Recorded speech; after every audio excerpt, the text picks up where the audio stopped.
Hello. Um, for this assignment, I'm supposed to discuss how I would support teachers as well as be an advocate for students. And I've written a few things down, and we'll begin with what it means to be supportive of teachers. First, I believe that I have to be seen walking the halls, checking classrooms, being around during lunch, and so forth, for these teachers to feel that I'm actually part of the school. Um, I've had principals that spent all their time in the office, and the teachers never felt supported because they never saw the principal, and vice principals for that matter, helping them deal with issues in the hallway or walking around and seeing what's going on and so forth. If the teachers and students don't see you, then it's very difficult to be supportive. Second, a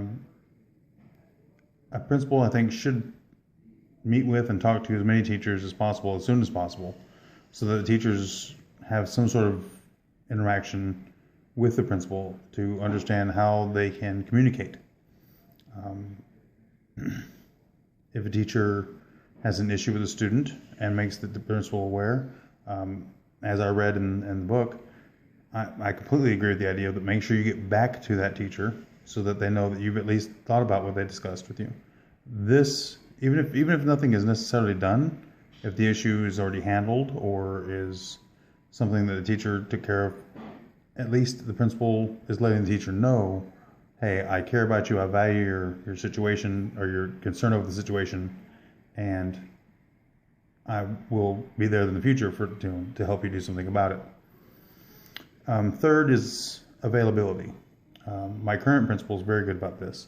Whenever I have an issue, I can walk in and immediately say something to her about, hey, I need to get this handled, or hey, can you come by and check on this? Or you want to watch my class for this lesson?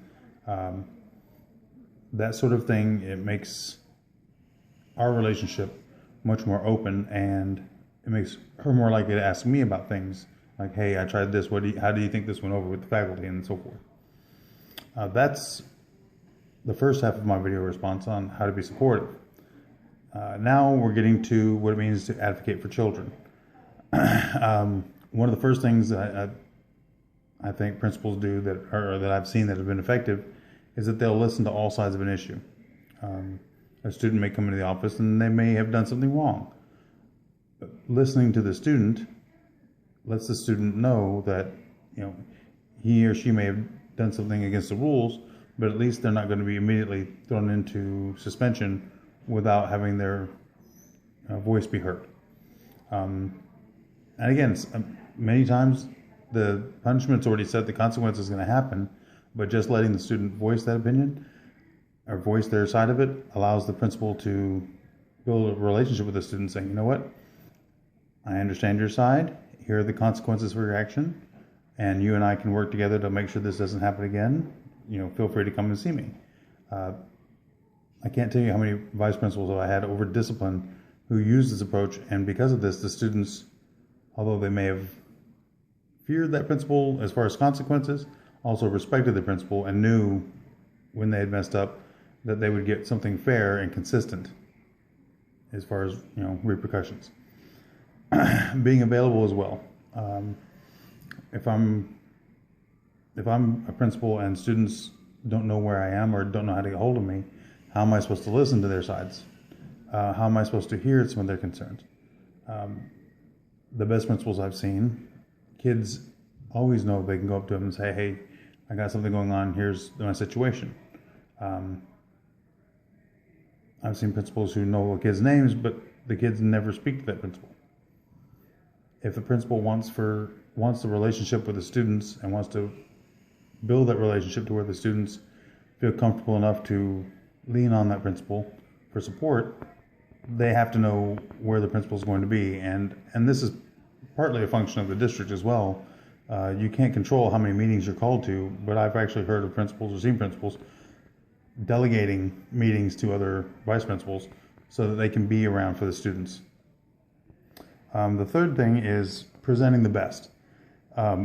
My school a few years ago had a drug issue, and the principal during that time and several since have made a concerted effort to present things that are going on that are positive for our school.